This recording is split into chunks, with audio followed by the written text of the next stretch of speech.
அதாவது எந்த உணவ சாப்பிட்டாலும் நம்ம குறைவா தான் சாப்பிடணும். பல வகையான உணவுகள சாப்பிடணும்.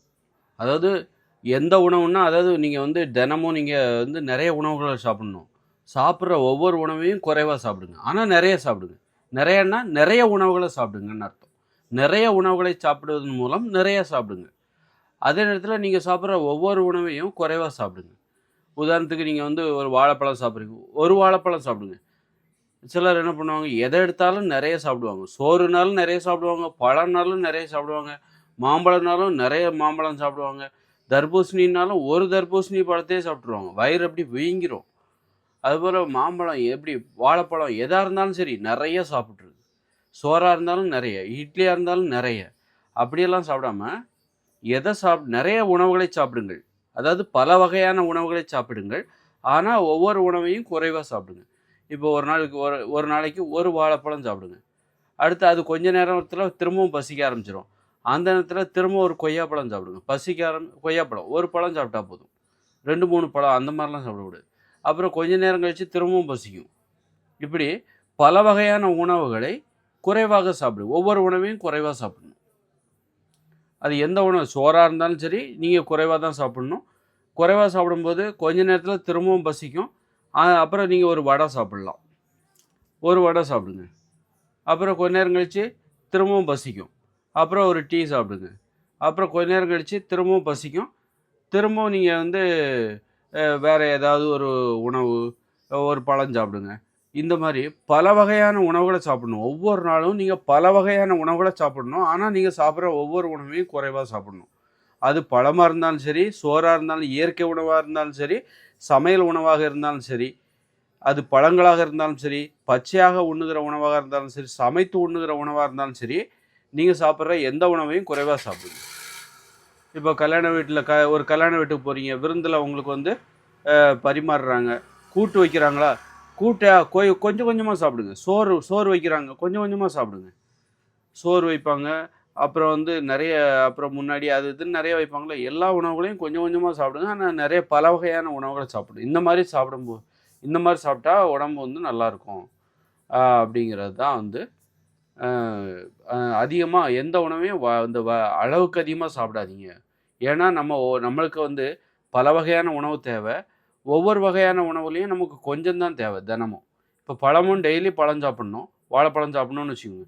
ஒரு வாழைப்பழம் நமக்கு போதுமானது. ஏன்னா, வாழைப்பழம் சாப்பிடாமலே பல நாள் இருக்கிறவங்க இருக்காங்க. அப்படி இருக்கும்போது டெய்லி ஒரு வாழைப்பழம் போதும்.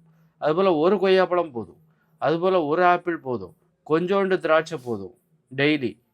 அப்படி அப்படி பல வகையான உணவுகள் கொஞ்சம் கொஞ்சமா நெறைய ஒரு கிட்டத்தட்ட ஒவ்வொரு நாளும் ஒரு 25 வகையான உணவுகள சாப்பிடுங்க. ஒரு 30 வகையான உணவுகள சாப்பிடுங்க. கொய்யாப்பழம், வாழைப்பழம், திராட்சைப்பழம், அன்னாசி பழம், ஆரஞ்சு பழம் அப்படின்னு சொல்லிட்டு அப்புறம் கேரட்டு, அப்புறம் வந்து கொஞ்சம் கொத்தமல்லி தழை, இப்படி கொத்தமல்லி தழை, கருவேப்பிலை அப்படின்னு சொல்லிட்டு மணத்தக்காளி கீரை இப்படின்னு சொல்லிட்டு ஒரு 30 வகையான உணவுகள தினமும் சாப்பிடுங்க. ஓ ஆப்பிள் பழம் 1 இந்த மாரி 30 வகையான உணவுகள தினமும் சாப்பிடுங்க.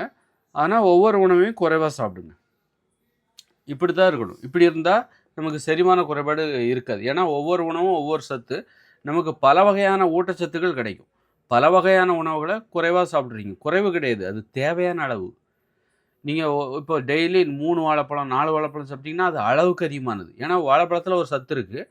அதுல வாழைப்பழத்திலிருந்து கிடைக்கக்கூடிய சத்து ஒரு பழத்திலிருந்து உங்களுக்கு கிடைச்சா போதும். ஒரு பழத்தை சாப்பிடுவதன் மூலம் வாழைப்பழத்திலிருந்து கிடைக்கக்கூடிய சத்து உங்களுக்கு கிடைச்சிருச்சு. ஆனா நீங்க 3 பழம் சாப்பிடும்போது அளவுக்கு அதிகமான சத்து கிடைக்குது. அது தேவையில்லாத சத்து. அளவுக்கு அதிகமா சாப்பிடும்போது உங்களால பல வகையான 30 வகையான உணவுகள சாப்பிட முடியாது. வெறும் 4, 5 வகையான உணவுகள மட்டும் தான் உங்களால சாப்பிட முடியும். ஏன்னா நீங்க ஒவ்வொரு உணவையும் நெறைய சாப்பிடுறீங்க. இப்போ ஒரு 30 வகையான உணவுகள நீங்க டெய்லி சாப்பிடணும். அப்படின்னா ஒவ்வொரு வகையிலயும் கொஞ்சம் கொஞ்சம் தான் சாப்பிடணும். வாழைப்பழமா கொஞ்சம் கிடையாது. அதான் அளவு.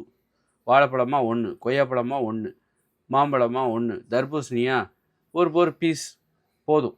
இந்த ரூ. 10க்கு ஒரு பீஸ் வெட்டி குடுப்பாங்கல்ல, அது போதும் தர்பூசணி. சிலர் தர்பூசணியே பார்த்தீங்கன்னா, ஒரு பழத்தையே சாப்பிட்டுருவாங்க. வயிறெல்லாம் புடைச்சிரும். அது தண்ணி தானே, அப்புறம் உடனே சரியாயிடும் அப்படின்னு நெனச்சு அப்படியெல்லாம் கிடையாது. ஒரு பீஸ் போதும். அந்த மாரி ஒரு கொஞ்சோண்டு கருவேப்பில. ஒரு கைப்பிடி கருவேப்பில. அப்புறம் கொஞ்சோண்டு கொத்தமல்லி தழை. இந்த மாதிரி 30 வகையான உணவுகள டெய்லி சாப்பிடுங்க. ஒவ்வொரு வகையான உணவுகளும் குறைவா சாப்பிட்டா போதும். அப்போ 30 வகையான ஊட்டச்சத்துக்கள் உங்களுக்கு கிடைக்குது. ஓ நீ எந்த உணவா இருந்தாலும் அளவுக்கு அதிகமா சாப்பிடாதீங்க. அதிகமா சாப்பிடாதீங்க.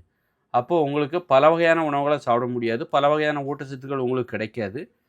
ஒரு உணவ சாப்பிட்டீங்களா, அ உட்டுருங்க. அப்புறமா திரும்ப பசிக்கும். ஒரு ஒரு வாழைப்பழம் சாப்பிட்ட உடனே உங்களுக்கு வந்து ஒரு ஆறுதல் கிடைக்கும். பசி அடங்கிடும். ஒரு வாழைப்பழம் சாப்பிட்டாலே பசி அடங்கிடும். பாதி வாழைப்பழம் சாப்பிட்டாலே பசி அடங்கிடும். அப்புறம் கொஞ்ச நேரம் கழிச்சு திரும்பவும் பசிக்கும். அப்போ திரும்ப ஒரு கொய்யாப்பழம் சாப்பிடுங்க. அப்போ பசி அடங்கிடும். அப்போ கொஞ்ச நேரம் கழிச்சு திரும்பவும் பசிக்கும். அப்போ ஒரு கைப்பிடி திராட்சை சாப்பிடுங்க. கொஞ்ச நேரம் அப்போ பசி அடங்கிடும். திரும்பவும் பசிக்கும் கொஞ்ச நேரம் கழிச்சு. அந்த நேரத்தில நீங்க ஒரு வடை சாப்பிடுங்க. ஒரு வடை போதும். 2 வடைலாம் வேண்டாம். அப்புறம் திரும்பவும் பசிக்கும். பசிக்கும்போது திரும்ப ஒரு டீ ஒரு தேநீர் குடிங்க. அந்த மாரி நான் சொல்றேன். அப்புறம் அந்த மாரி நெறைய உணவுகள் சாப்பிடுங்க. நெறைய பல வகையான உணவுகள சாப்பிட்டுருங்க. 30 உணவுகள், 30 வகையான உணவுகள சாப்பிடுங்க. எவ்வளோ சூப்பரான அனுபவம் பாருங்க.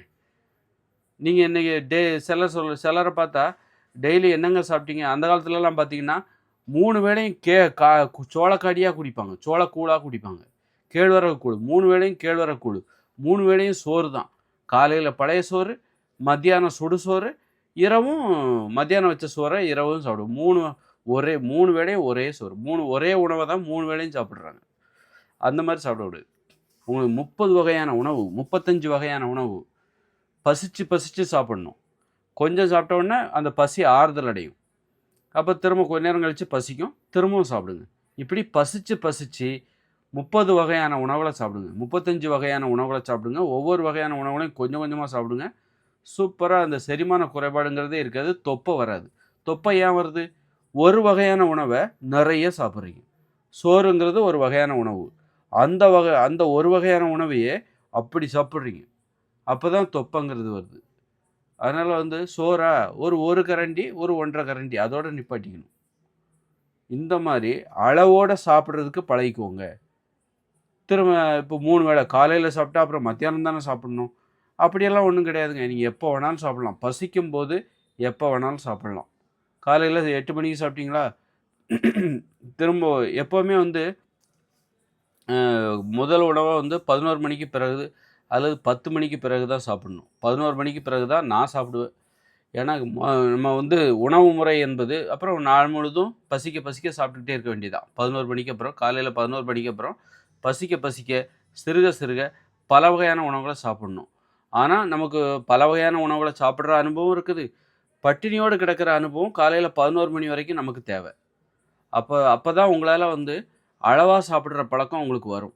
உங்களால 11 மணி வரைக்கும் சாப்பிடாமலே இருக்க முடியும் அப்படிங்கும்போது தான், உங்களால ஒவ்வொரு உணவையும் குறைவா சாப்பிடுகிற அந்த வழக்கம் உங்களுக்கு வரும். இதுதான் அப்போ உணவு கட்டுப்பாட்டோட அடிப்படையே உண்ணாவிரதம் தான். அப்போ தினம் தினம் நம்ம உண்ணாவிரதம் இருப்பதற்கான வாய்ப்பு எப்படி கிடைக்கும்னா, காலையில 11 மணி வரைக்கும் திட உணவுகள சாப்பிடாதீங்க. தண்ணி வேணா குடிங்க. திட உணவுகள சாப்பிடாதீங்க. அதன் பிறகு பசிக்க பசிக்க கொஞ்சம் கொஞ்சமா பல வகையான உணவுகள சாப்பிடணும். இதுதான் வந்து உணவு உண்பதற்கான ஒரு அடிப்படை.